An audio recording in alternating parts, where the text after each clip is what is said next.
Ladies and gentlemen, welcome back to another episode of the Koop'd podcast.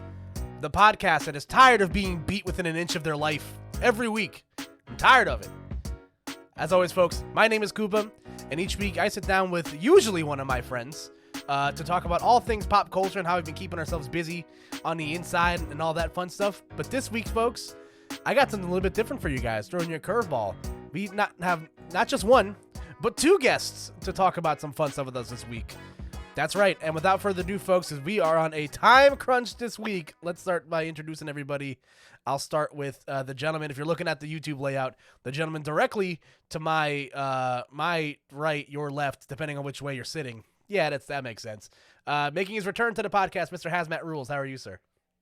Koopa, what's going on, guys? What's going on? I almost said chat. I'm so used to saying chat, talking to chat all the time. But what's going on, everyone? Thanks for tuning in. Should be a fun episode. It's been a minute, man. Thanks for having me back. Yeah, since we had you on, you've joined as the co-host on the TWEEK Talks podcast. Yeah. So you can now add another notch to your belt. So congratulations to you, continuing to be the hardest working man from home, one of the hardest working men from home, as we have another hardworking man. Hailing from the beautiful state of Texas, I believe, if I'm remembering that correctly. He'll remind me if I'm wrong. Making his Koop'd Up debut. Everybody, please give a warm Koop'd Up welcome to another commentator in arms and a colleague and a friend, Mr. Banjo. Banjo, my man, how are you? Yo, I'm chilling, bro. And I can't believe you said I was from Texas. You're right. So it's absolutely correct. I'm very, very, very happy to be on the Koop'd Up podcast. I've been cooped up for too long, so it's time for me to break out on the Koop'd Up podcast. Ironically enough, but I'm very happy to be here. Thank you so much. Yeah, man, I'm happy to have you here. And listen, there was a lot of stuff that happened in the last 2 weeks. We didn't have an episode last week because your boy turned 27. So I was spending my time doing what 27-year-olds do, and that's going to bed at 10:30 and having to pay and having to go to the hospital for bronchitis. So we're out here. So old. Wait, you have bronchitis? Maybe. I'm fine though. Did I just glaze over that? This man said, "Don't worry about it. It's fine. What do you mean? You went to the hospital? You had bronchitis? How are you just gonna drop that on us? You're like, all right, we'll talk about Mortal Kombat. We'll talk about Marvel. And I got bronchitis. I'm trying to. I got bronchitis. Yeah, work, bro. We trying to figure out like, are you gonna be okay? Like, you know what I'm saying? I think I'm fine. I'm gonna be great. I'm good. Dare I say? Well, I was just gonna say, dare I say, I'm invincible. Damn near invincible. So, I will. I'm fine. We're good. We're going to keep this gravy trainer rolling because, like I said, guys. Bump in the road, dude. What the heck? How did I not know about this? I didn't want to make a big deal out of it. I'm fine. I promise I'm fine. Bring it up casually at the beginning of the podcast. Come on, bro. You can't. Haz is your friend. We're your friends. And you don't. Yep. Come on, bro. That's not how we do things. Well, it's your podcast.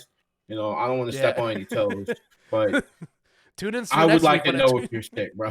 I'm good. Tune in next week when I casually drop on everybody that I have gout. So, oh. You got gout? Are you a pirate? Like, I might be, but let's go. We're gonna keep the gravy trainer rolling.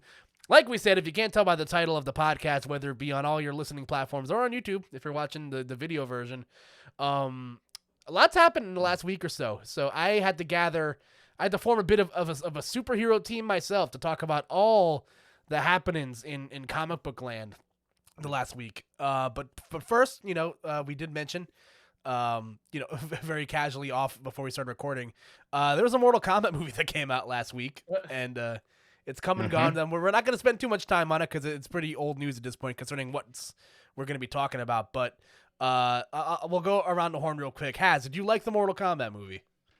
Fucking great. Okay, look, you go into that movie, your expectations need to be through the floor, close to the center of the earth, right? Like, there is no lower that movie can go than Mortal Kombat Annihilation. Like, you just need to set the expectations that maybe this movie will make me laugh a couple times. Maybe there'll be a couple cool fight scenes. That's it. That's all you gotta expect. The plot is gonna suck no matter what, which is too bad because actually the story in Mortal Kombat games is actually pretty dope. Like I really like the lore. The characters at least have cool stories.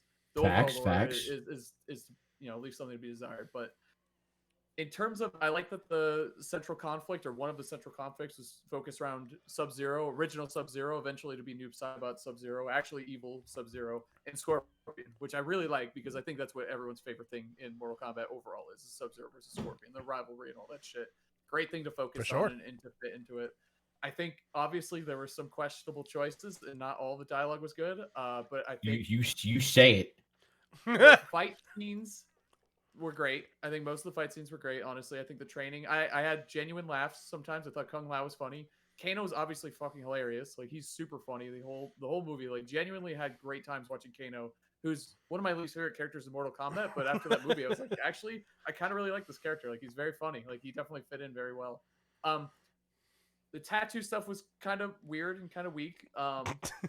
And the new main character, I don't know why they invented him when it could have just been a different Mortal Kombat character. I didn't like him. Like he wasn't very interesting.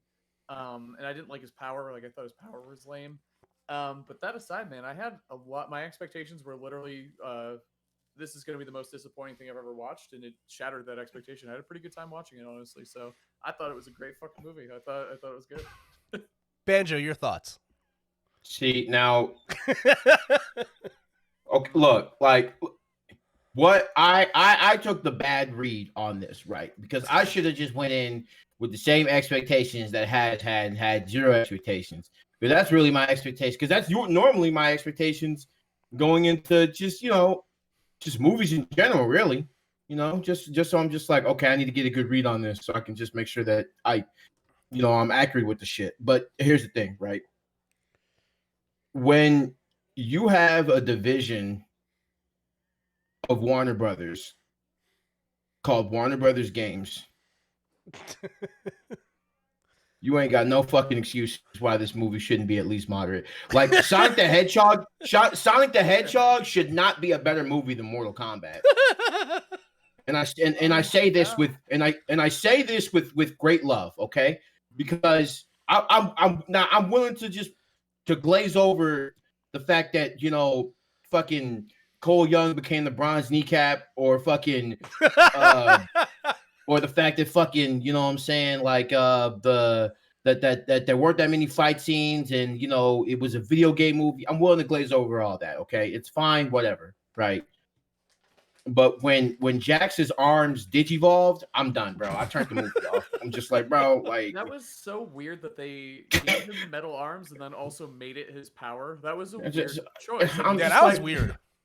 He just shouldn't have had arms for a little while. And I'm just like, bro, like there's a whole like arc where like they're trying to like cyberize ninjas, and there's cybernetics, and it's just like Kano has a plate where Jack punched him out. And, I don't know, man. Look, I fucked up, okay? Because I should have did what Haz did. I should have did what Haz did. And I'm like, you know what? I should have went. That's what you gotta think. That's what our expectations should have been. It's true. And really, I'm just spoiled because I watch, good movies. So I'm just like, you know what? We're gonna see. Like, but I promise you, if I pay movie ticket prices, bro, during the weaning days of a pandemic, bro, I would have found a way to tear the seat out of the theater and be like, bro, I'm taking the seat home with me, because y'all, I can't get this time back. I could have been at home. Thank God I had an HBO Max subscription, thank God. But like, look, you know what? If I will say that, if you're unfamiliar with Mortal Kombat, if you play Mortal Kombat 2 on the Genesis and that's your length of fucking Mortal Kombat knowledge, then you're gonna watch the movie. It's gonna be entertaining for you. But if you're familiar with the lore, then you're gonna judge. What you're gonna end up doing is judging it against Mortal Kombat in 1995, and then Mortal Kombat Annihilation, and then you're gonna be like, all right, well, is it as good as these two, right? So I wouldn't pay for it. If you can find a person to mooch off the HBO Max subscription, go for it while it's here. but it's gonna be a Peyton Manning pass for me on this one, bro. I saw that movie one time and I researched it 5 minutes ago for so I can figure out like, okay, I'm gonna make sure I'm accurate in what I'm speaking about. So that's just me. This movie for me like definitely falls into the category of like The Wicker Man and like Face Off, of like bad movies that are like so bad they might actually be good. Like for me personally, but like I agree. It was just like there's they have a whole division of games at Warner Brothers, and like this movie should have been like way more than just like a pedestrian C. Now, I hope that we get. I would shit my pants like on like in an instant if we somehow got like a franchise of movies out of this, and like they can do like the Mortal Kombat thing and like cross over every IP humanly imaginable into a Mortal Kombat movie. Like, can we get a Joker and like a Rambo like cameo in a Mortal Kombat movie? That'd be hype. I'm fucking down, to be honest with you. And like, when it comes to like properties like this where they get fucking wild and crazy, it's just like the wilder and crazier it gets, it's usually the better it is. I'll say it again, Marvel kind of spoiled us on that, with the fucking like oh my god, there's so many characters that I'm so familiar with, and it's just like it becomes like the ultimate battle of ultimate history, like fucking everybody that we've ever known in a fucking fight, you know what I'm saying? Something like that. So I'd be down, I'd be down 100%. And also, let's not, I'm never going to count out that a movie can't learn from its mistakes, because The Purge 1 was garbage, but The Purge 2 and 3, oh my god, so good. So I'm not going to count out. So I'm not going to count out Mortal Kombat, you know what I'm saying? I'll be like, you know what, maybe they can re-up for the sequel. I think too, we've seen specifically video game movies, specifically Sonic, do exceptionally well with that. There's obviously happened before. They got a lot of feedback on just trailers and whatever singles or whatever they were sending out on changing the way Sonic looks and what the direction of the movie should be, and they changed a lot of it and it worked out really well, obviously. So I don't see why after an entire movie comes out you can't do the same thing with Mortal Kombat. What I want to see is, I think what Mortal Kombat might be best as is an animated series on HBO or some shit. Like you get some real violent. I mean, this honestly, I didn't even plan this, but this is kind of a perfect transition into Invincible to talk about that. But you get like, it's a cartoon, but it's serious shit and like it's cool and like you really. I think we all agree that the characters in the story in Mortal Kombat is cool, but to try to lay all that out and tell it in 2 hours for a motion picture, I think it's really hard to do that. And I think stories like MK that have spanned over decades to tell the full story that we know need more of that time and that world building and that storytelling. So I think, and you do it as a cartoon, the budget is obviously a lot cheaper and easier. You get really cool special effects anyway. They're obviously animated, but you can do it in a really dope style that looks awesome. I think that's what I would like to see, and I think that would be the best format for the franchise. But I mean, live action is so hyped to see the special effects and like the fights and all that stuff. So just obviously a lot cheaper to do it the other way. Yeah, no, I agree. What were you gonna say, Banjo? Well, I was gonna say he has the read, because if you because it's so hard to really flesh out a story and like characters that are really likable in 2 hours. So you make it into a TV show. You make it into a TV show, and that's exactly what I would hope that that studios, how they experiment with fighting games, just franchises in general in the future, because like they could Mortal Kombat, they could have got away with an 8-episode series, 8-episode series on Netflix, and they could have just stretched the source material as far as they wanted it to go. And I feel like with just certain source material in the future, that's probably where a lot of it should lead, which is as we move on to like the topic of Invincible and Marvel, like we see where it's going, right?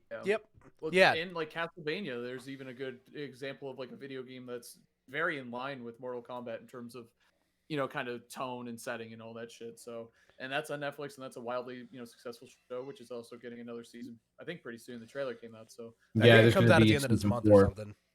Really? Yeah, there's going to be a season 4, which is absolutely fucking wild, because like I don't give a damn about Castlevania, but I love watching that show. It's so good. Yeah, the show's pretty great. And if they're stopping with this, I wanted them to stop with this line of characters a while ago, because the next Belmont in line is Simon. He would be the next one canonically. Yeah. So pretty excited if they continue to go that route. That'll be awesome. I would obviously kind of prefer them to jump right to Richter, because I think he has one of the best personalities of all the Belmonts, and I really love him, obviously. But you can't skip Simon. I don't think that's possible. He's so dope. But anyway, So it's funny you guys mentioned the whole or what Banjo mentioned about this would make a great 6-episode Netflix series, because I'm an avid listener of film podcasts, and one of my favorite podcasts to listen to is the Rewatchables on the Ringer Podcast Network. And one of the categories that they do at the end of if you're not familiar with the concept, it's Bill Simmons and a couple of writers and other people in the industry sit down, they pick a movie that's deemed very rewatchable by themselves and other people, and then they do a review about it. And they have categories at the end of each episode. Most rewatchable scene, Apex Mountain, which is is this the apex for this actor or this concept? And they do they ask a question at the end of every episode where they ask, would this work as a 10-episode Netflix series? And I definitely feel like this is I feel like falls in line with that would definitely work. And we've also seen, we already mentioned Marvel at the top of what we're going to talk about, that the Falcon and the Winter Soldier essentially was just a 6-hour long movie.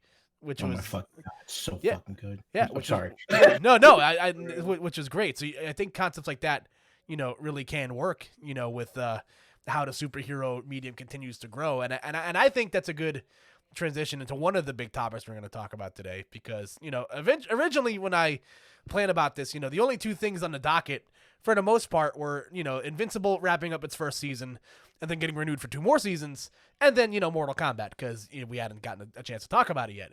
But Marvel decided to drop a very interesting video earlier in the week called Welcome Back to the Movies. Now, if you guys haven't seen it yet, I highly recommend you watch it, because it's really, really cool. So basically, a lot of businesses are starting to reopen, and the movie industry is one that's been, really, stretching on its last legs in a lot of instances. Since the pandemic started. But Marvel released a little clip show of some of their best moments, throughout their film history. I thought it was really cool that they got permission to use someone else's bootleg of their own movie when they showed the Avengers Endgame scene, which recently just celebrated its 2nd-year anniversary. And at the time of recording this podcast, Captain America Civil War is celebrating its 5-year anniversary, which is wild. It's the return of the king. Yeah, crazy shit for sure. Spider-Man. Yes. Yeah. Oh, God bless him. I'm makes me. It's a great day. But if you didn't, if you kind of skip past this video on your timeline, you might not have noticed that Marvel, they were doing pretty much a sizzle reel of what their upcoming projects are, which confirmed things such as it showed us, a little bit more footage of Black Widow, which is supposed to drop in July, which is supposed to drop tomorrow, actually, if I'm correct, if all things went accordingly. It was supposed to have dropped tomorrow, if it didn't get pushed back again. But yeah, it showed us the slate of what we're looking at, for the rest of the year, and what we're looking through for the next 2 years of Phase 4. We got a little bit of Eternals footage, which was really cool. We got confirmed titles for Black Panther 2, which is now Black Panther Wakanda Forever. Captain Marvel 2 is now The Marvels. We got solid release dates for Ant-Man Quantumania and Guardians of the Galaxy Volume 3. And again, a look at that sweet Fantastic Four logo for whenever that comes out. So this on top of, again, all the show stuff that's coming out. Loki is actually coming out 2 days earlier. It's going to drop on Wednesdays now, which is great. There's still shows like What If and Miss Marvel, Hawkeye. They're supposed to drop this year. Not to mention things like Secret Invasion that just casted Emilia Clarke, which is crazy. Bangers. Moonlight. Listen, bro. What do people like? There's some people who are just well, Marvel's ruining the film industry, and are y'all gonna say the same thing about Marvel doing TV?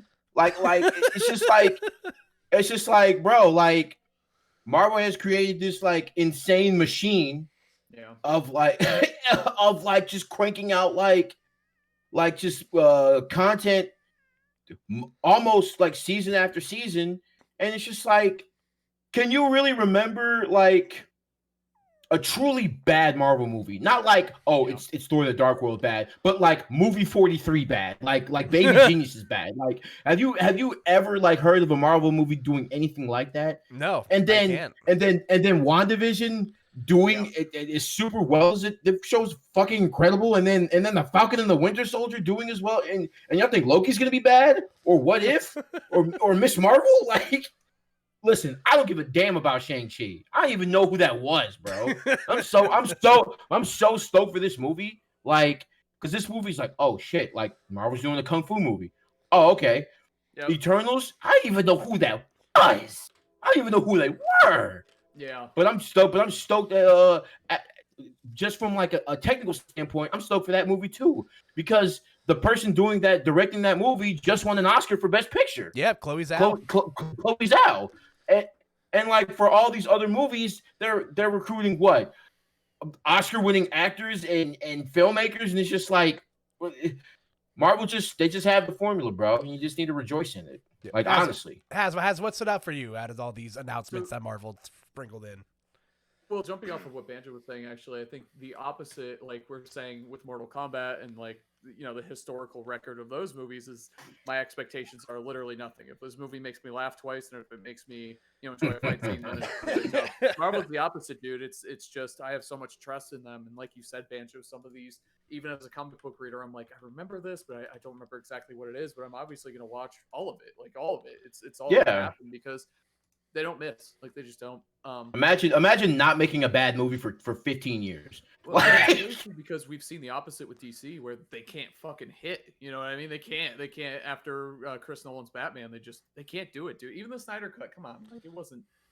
No. Even if it was decent, like it just compared to a Marvel movie, it's not even close, man. And that's the best movie they have. You know, that's not even Marvel's like worst, maybe. You know, like I think Thor: Dark World, that's what you said was the worst. Like Iron Man 2, maybe way better than the fucking Snyder Cut. It's crazy. Half as long too.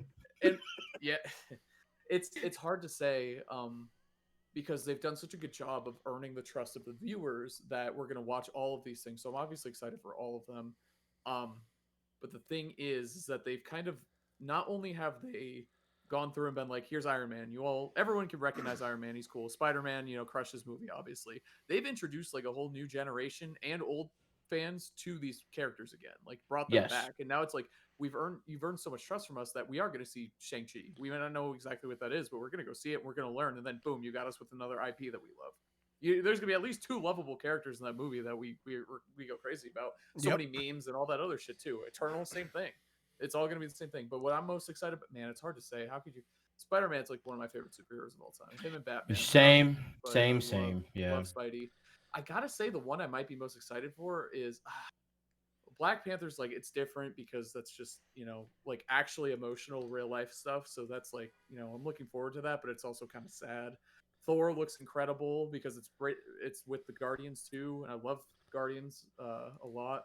But I think Doctor Strange in the Multiverse of Madness, like I think the themes of that and the depths that can go to, and the way it was kind of hinting at a lot of that in WandaVision, I think Doctor Strange just has like this really cool way to make the universe bigger. So in that way, I'm more excited for Doctor Strange than any of these other ones, despite the fact that it's Spider-Man or Black Panther or all these other characters that I might like a little more than Doctor Strange. But I think that one has the most potential to expand the universe and have like some mind-blowing shit happen. No, for sure. I'm staring at this list and I'm like, okay, so I'm staring at this list and I'm just like, who's like, you know, who's the big bad in all this, right?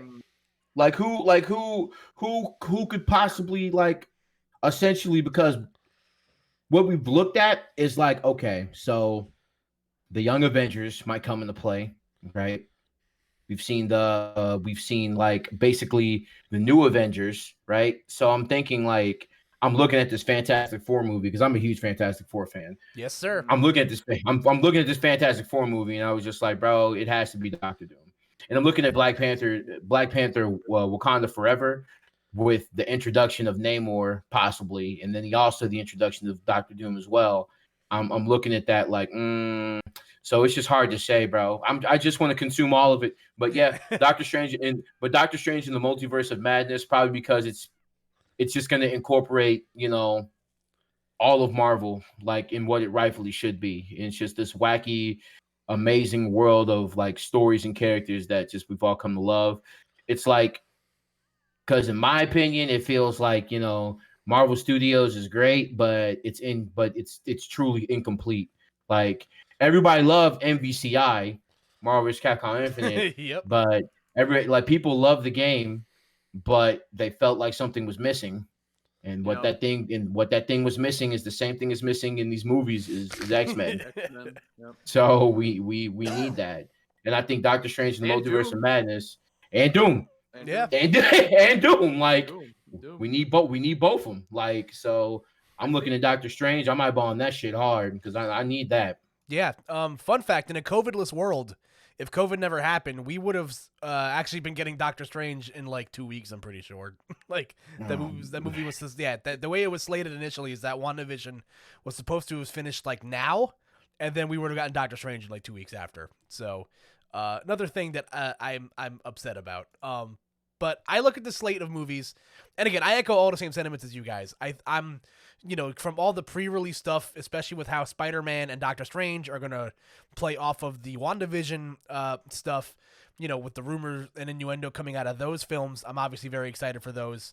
I love the Fantastic Four. I was convinced I'd never see a good Fantastic Four movie before I die. And I'm hoping, just seeing Marvel Studios Fantastic Four, pop up on my screen, I'm really excited about. And to touch on what Banjo said, I love that, Marvel is able to get these A-list actors to sign on and like believe in these comic book movies. And that's really started, in my opinion, with Robert Redford in Captain America: The Winter Soldier, because he's not an actor that just signs on for a paycheck. And, you see that continue through with actors like, Catherine Hahn in WandaVision, who's done some pretty big stuff. Tom Hiddleston, man, he's not that type of guy. You know what I mean? Like, he doesn't want to. I think at one point he wanted out of doing Loki, but like, yeah. Tom Hiddleston's another one. Julie Louis-Dreyfus, Elaine in the MCU, like that's crazy. Yeah, bro. And then then like everyone wants to be in it now. Like, Yeah, it's wild. People want to be a part of. Yeah, if they walked up and asked Daniel Day-Lewis to be like Big Wheel, I don't think Daniel Day-Lewis is gonna say no. He's just gonna be like, yeah, I'll do it. Can we get Paul Giamatti as Rhino again? Would that anybody be down with that? I'd be down with that. I'd be super down with that. Like, fuck yeah, to bring it back. I mean, they're already confirmed bringing back Alfred Molina. Like, fuck it, why not? Daniel Day-Lewis as Doom, dude, and he lives because he's a method actor. He lives like Doom every day. Like, he puts the mask on and shit. Like he like we have an actual problem on our hands.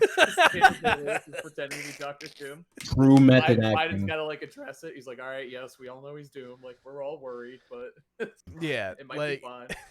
That's just so cool to me. But like to see how like these really big name actors like really have all like latched onto this, and the Eternals is really like a big part of that as well. Like, Salma Hayek and Angelina Jolie, like people who I never thought would be in an MCU movie. Come on, Gianni, buff as hell. Like that shit looks awesome.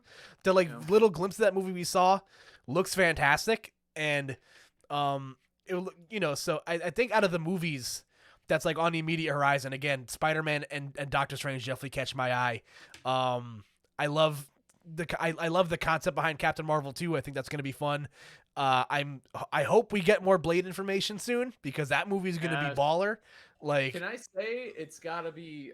It's just when I think Blade, I think Wesley Snipes at this point. It's tough, because that was one of the few movies that came out that was actually good. Like before this whole revolution. Yeah, I attribute Blade to like Marvel's biggest success, and they don't even know it. Like, yeah, I think people didn't know it was based on a comic book at the time. Like, it just came out exactly. It was kind of riding that Matrix vibe, like cool sunglasses and trench techno. coats. I would say disco, yeah, techno and like slow motion, like all that stuff.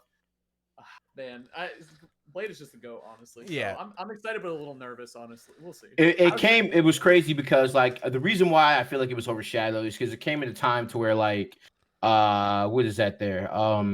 We're riding off the heels of like the second Batman movie, right? Batman Forever. Yeah. And then like Batman and Robin like literally just got announced, and they're just like, oh, Wesley Snipes is Blade. Like, who really cares? And the movie turned out to be just like a cult hit. Yeah. Blade 1 and Blade, especially Blade 2, probably one of the best superhero movies I've ever seen. So it's amazing.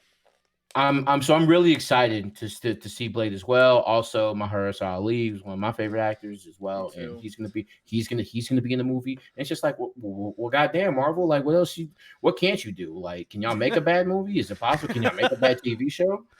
I don't think it's humanly possible, but again, the mouse continues to milk me of my Disney Plus subscription every month, and I'm super duper excited. Again, all these projects are sick, and we're getting to a point now where people, they're finding ways to get through the pandemic and film these things. And even then, there's still like more news that continues to drop. I think I saw something earlier in the week where we got like a first glimpse at the Miss Marvel costume. Obviously Yes. the Emilia Clarke stuff being casted in Secret Invasion, which is going to be sick. And there's still things like Moon Knight and Armor Wars, and I'm even deeply intrigued by the Guardians of the Galaxy holiday special, because I think that's gonna be fucking hilarious. Like, give me more silly Groot's shit gonna be like a that. Christmas tree, obviously. Yeah, The Santa 100%. Claus. Yes. 100%. It's gonna be Dude, great. It writes itself.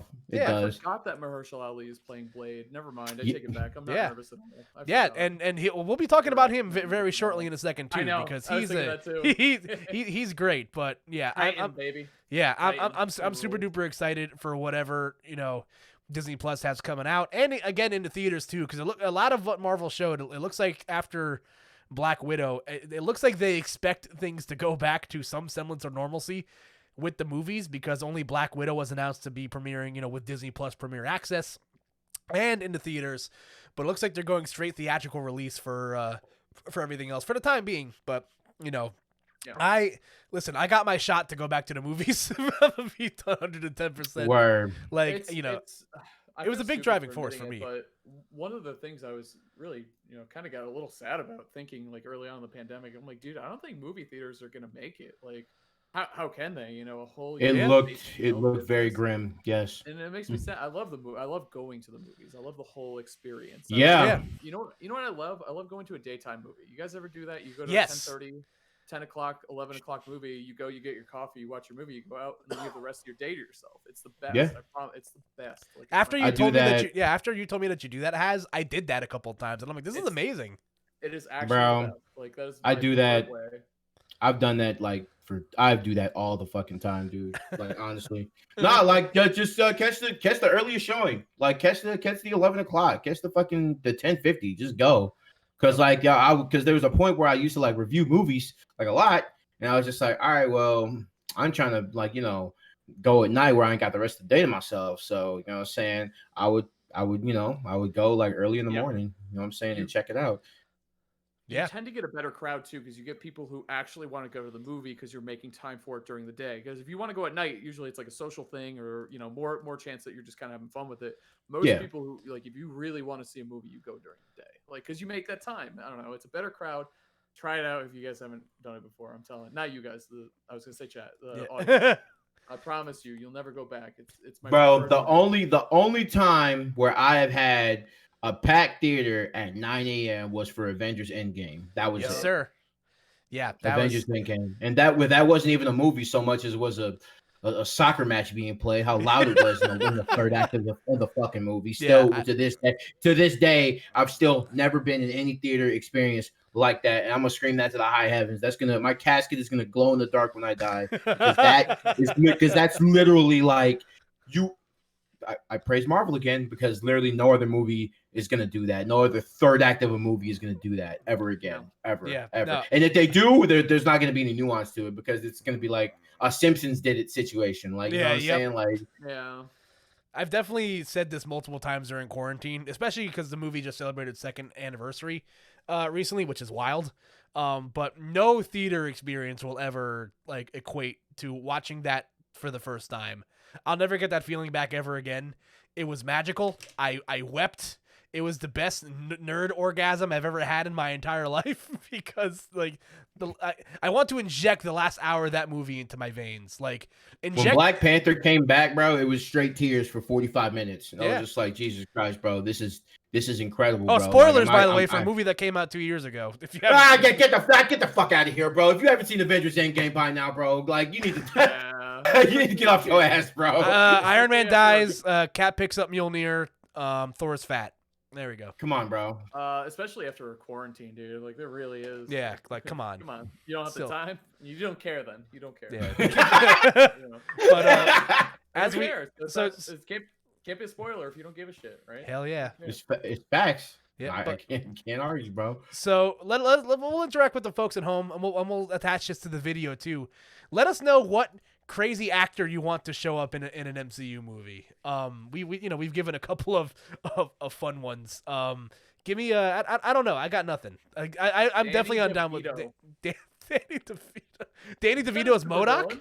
Ooh, he's been a super villain. That's true. He has been. And that's the thing is like we talk about those movies and it's like wow the casting for those movies was nuts. Like George Clooney's Batman and Jim Carrey's the Joker as Riddler.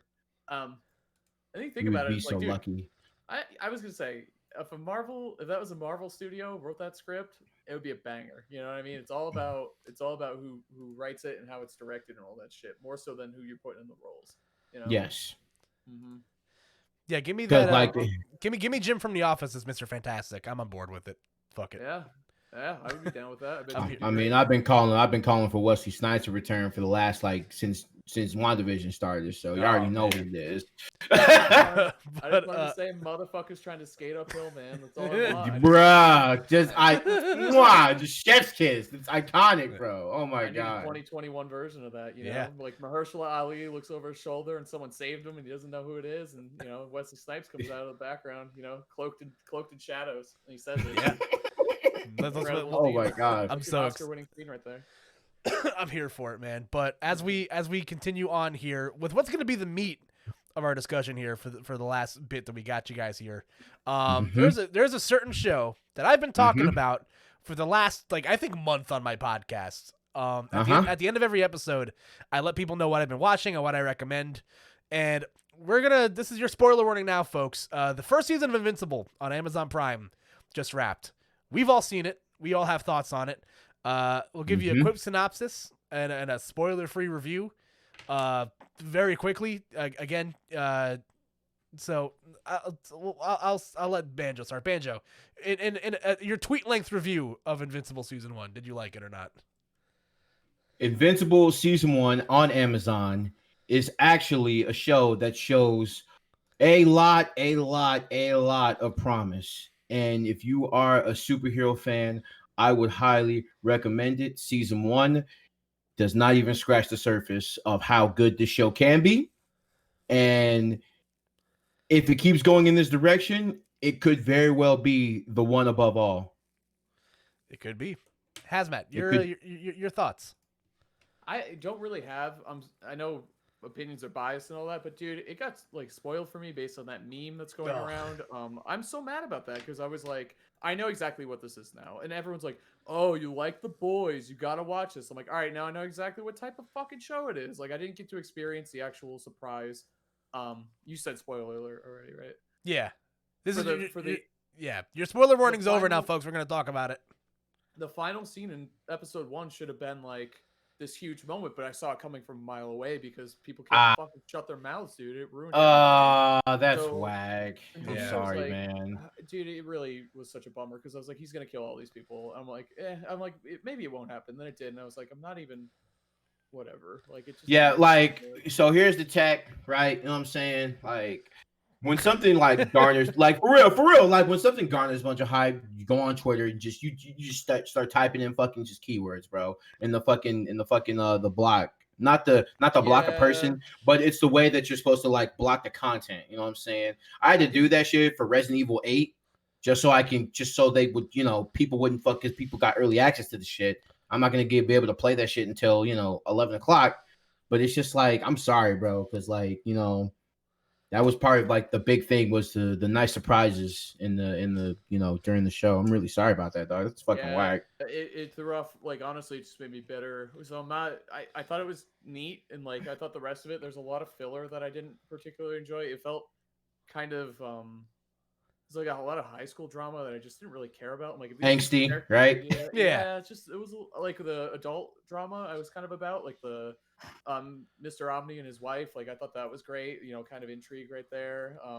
I thought there were some absolute daggers, like absolute heartbreakers being just said by Mr. Omni in the season finale. I thought that was like almost hard to watch, honestly. An experience which was, neat in a way, but not. I don't even want to say it's cool. No, but it was good writing, I guess, is a good way to say, or well done. But yeah, I'm definitely gonna keep watching it. Just I don't love it as much as everyone else does quite yet. So we'll see. It's pretty funny. The action's pretty good, but I don't know. It didn't. I feel like a grump or something. Like I don't get it. Like everyone else gets it, and I don't get it. So no, I understand that. So I've heard about this comic book for a while. Because I keep my nose pretty close to like most things comic book related because it's a medium that I enjoy. Yes. So obviously Invincible has been something that's been in my like satellite of just like, oh yeah, I've heard this is really good, but I've never bothered to like look into it. And then I found out it was coming to Amazon, and I'm like, oh, okay, like I'll give it a whirl. I've heard good things about it. It's written by the same guy that wrote The Walking Dead, Robert Kirkman. Rogan and Goldberg were producing it, or were executive producers on it, which is dope. If you're familiar with what Seth Rogen and Evan Goldberg have attached themselves to, if you're into them as writers and producers, it's really good stuff, and I enjoyed it. But the thing for me that sold it on why I should watch it was actually because my brother told me that he watched it, and my brother is very much a normie. My brother does not indulge in a lot of comic book content. That's how you know. Yeah, that's how I know. So he texts me, he's like, bro, you have to watch Invincible right now. This shit is insane. Like, he didn't spoil anything for me. He just told me, he's like, it's wild. Just watch it. I'm like, all right, bet. So I watched that first episode, and obviously, the big twist, if you've been watching so far, the series revolves around Mark Grayson. His dad is Omni-Man, who is the most powerful superhero in the world. And, you find out as a spoiler or a plot twist at the end of the first episode that Omni-Man is a bad guy, and he wants to kill everybody. He's there to conquer Earth, more or less. So you watch, and I'm watching this, and I'm not a very squeamish person. Like, I watch a lot of pretty graphic content, but that shit just straight up, like, made me very uncomfortable. Yeah. Like, he squeezes this guy's head like a pimple. Like, people are just, like, these regular-ass people are just dropping, like, bro, flies. People are getting fucking slashed, crossed, fucking, like, literally, like, he just, like, turning people into mush. Like, it was some, like, when I think of a Mortal Kombat series, I'm like, okay, this is how this shit should be. Like, like for real. Like, I'm watching this and I'm just like, this is kind of like, this is a little OD, but you know what I'm saying? This is exactly like, if they're looking for realism in a superhero show, in an animated superhero show, this is the kind of the type of shit that I want to go for. And they kind of got the whole thing right about the Superman gone bad type deal. You know what I'm saying? Yeah. And basically it was just like this whole thing between him and the government. And it's just like the Guardians of the Globe. And it got me thinking, was like, okay, so the Guardians of Globe literally exist because they were the world's last hope against Omni-Man, because like the government guy, the director, probably had reservations from him from the start. Just because, he's kind of paranoid, and he's just like, okay, so if the shit goes down and Omni-Man turns on us, then we're fucked. Like, he's gonna kill everybody. Like we saw it in episode 7. This man threw everything at Omni-Man. He threw an explosion that he had to turn the yield down so he wouldn't destroy the neighborhood. And Omni-Man, he just fucking got up and he just walked that shit off. He's like, all right, well, he was like, this might knock him down for an hour or two, and he's just standing there like, oh, or not, I guess. Yep. Yeah, it had shades of I think it was Justice League Doom is the comic book where Batman reveals that he has contingency plans to like kill all the members of the Justice League. That's what that last episode really felt like. But I agree with you guys where like a lot of like, superhero mediums really kind of just gloss over like the death and destruction. The only real times I can remember like where they really focus on it is they focus on it in like numbers. Like I think of Captain America Civil War where Thunderbolt Ross, is showing everybody the footage from Sokovia and New York, and they have like the death counter in the corner of the TV. So, they tell you how many people died. They don't show you those people dying. The closest they got to that was when they show Wanda accidentally blowing up a hospital when Frank Grillo blows himself up. So okay, but Ross is a dickhead, by the way. All right, true. Yes, Well, I think that's one of the major themes of the show too, because at some point, like Invincible's training and learning how to be a superhero. A lot of the veteran or more experienced superheroes go, oh, now he's going to learn the actual part of doing it. Like, because everyone thinks of just you fly around and you save the day and that's it. It's like, no, there's a lot of shit. It's like, this is real shit. You know what I mean? It's not like peeing your pants on purpose. Yeah. Yeah. It's like but that's like the point of the series, right? Is that, and even that goes further to Omni-Man too, where it's like, he might be this, oh, I'm a great dad and a great husband, and let's fly to Italy and get the special wine, and I love you. And it's like, no, actually, he views you as like a fucking pet, and like just all this fucked up shit. And it's just like, but honestly, I think he's complicated as well. I don't know anything about the series aside from the first season. As someone that's read ahead in the comic books, you're not wrong. He's clearly complicated because if he and conflicted because if he might have felt that at one point, but I think he's changed, and I think he feels a lot of conflicting things because he's not supposed to feel human, but I think he does on a lot of different levels. Otherwise, I think this series would have ended on that final episode. But yeah, I'm interested to see where it's going. It can definitely get better and deeper, so we'll see. One thing that I love about this show as well is the voice cast. I think the voice, you need to stand up and applaud everybody that's involved with this show. It's got a lot of your favorites, a lot of my favorites at least. Stephen Yeun, obviously from The Walking Dead, if you're familiar. J.K. Simmons, right? Yeah, that's Glenn. And you see parallels of what happens to him in that show. Bam. Yeah, spoiler. Got the head busted open. Yeah, damn. Sandra Oh, dude. Yeah, Sandra Oh. J.K. Simmons, like, it can't be said enough. He is phenomenal in any role that he can do. Like, he's a phenomenal actor and a voice actor. If you're familiar with him in, The Legend of Korra as Tenzin and, here as Omni-Man. But again, he's just such a great actor. And it's riddled with, like, so many of, like, my other people that I'm familiar with. Like, Grey Griffin. If you've ever watched any like cartoon ever, then you know who these people are, bro. Yeah. Like, It's a good way to put it. What is that? Kevin Michael Richardson. Like, come on, bro. Like, Carrie Payton, Clancy Brown, Mark Hamill, Fred Taskett. Mahershala Ali, like we were talking about earlier. Like John Hamm is in this show. Like, come on, bro. Like, yeah, Rick and Morty's in the show at one point. Jonathan Groff has a cameo in an episode, and that's not even mentioning people like Walter Goggins, who does a fantastic job as Cecil Stedman. Gillian Jacobs, who, if you're familiar with Community, is also a fantastic actor. Zachary Quinto, Mark Spock. Hamill. Yeah, Mark Hamill. Like, yeah, I said Mark Hamill. Mark Hamill. Like, let's say him again. Mark Hamill. Mark Hamill. Like, Zazie Beetz. Come on, dog. Like Michael Dorn, Jaimin Hensu. Like, the original Val Johnson is the fucking principal. Come on, dog. Like, and he's playing Carl Winslow. And he has a high school. Come on, dog. Like, I love that so much. Like the show is.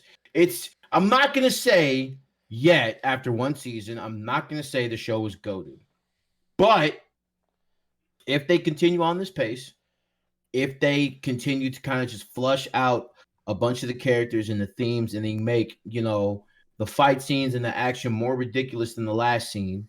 Right? Than the last season, then, like I said, by the end of it, it could be the one above all. Like, I haven't said, like, to this day, I've said, like, okay, I think the greatest cartoon series to ever be made is probably going to be Avatar: The Last Airbender. But I feel like, you know what I'm saying? I feel like Invincible might be the one. It may be the one, but we're just gonna have to see. It just can't botch, right? Avatar: The Last Airbender, Batman the Animated Series, okay. All right, fair enough. Justice League Unlimited. Justice League Unlimited. That's I think Batman TAS is another level than Justice League, but I agree, but I'm just I'm just naming my Mount Rushmore, but that's how. Yeah, that's what I'm saying. Fair Like enough, I yeah. think it could be the now. That's what I'm saying. Invincible could be the one that stands on top of the mountain, but we'll see. Yeah. yeah, and they renewed it for 2 more seasons, which is crazy. Like like I can't think of any sort of like property or instance where they'll just renew something for more than 1 season at a time. Like that was definitely very interesting to see, but I loved it. I've been talking to the heavens about how great this show is for weeks. Everybody, please watch it. I'm so starved for superhero because we got to wait a whole last month for Loki. Like, I get it. Disney Plus has to somehow, squeeze in some Star Wars into my life again. Am I going to watch The Bad Batch? Probably not, because I haven't finished Clone Wars, because I suck. But we're getting there. We'll get there one day. One thing too, before we move on from Invincible, is the soundtrack is great. Like, even though yeah, I don't feel as strongly about it as you guys did, but I thought the soundtrack fit. Like, especially the fight scene music. I thought like the upbeat music was really good. Like, it stood out to me a lot as a viewer. So I don't know. That was just something else I wanted to call out aside from everything else. I mean, if you were in the Jules fan, you'll like it. Mm-hmm. Yeah, no, for sure. That the soundtrack is phenomenal. But I'm so excited. I love that we're getting into an era where we're getting these little dissections of superhero content. To spoil what I've been watching for the past couple days, I've never watched The Boys before, so I'm watching that now. Again, another yeah, so good. Another vehicle. It's just like Invincible. Watch out. Watch out. Fucking dude, I hate the internet so much. Yeah.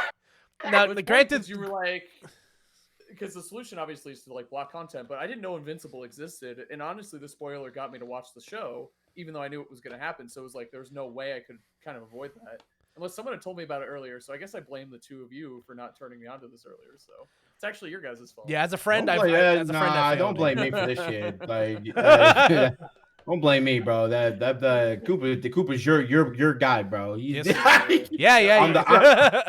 I'm the outlier, bro. I hope to be invited in more often, and I'll be happy to tell you these things. You know what I'm saying? I'll be happy to hit you. The only solution is that we have to watch all of Loki together to avoid not being spoiled for anything. Shit, with I'm our down. own separate subscriptions, of course. Of course, on our own separate subscriptions, of course. Own separate subscriptions, because we're all just grown men with normal jobs and money, so it's fine, bro. I would never, What are you talking about? Of course not. But yeah, bro, that's crazy.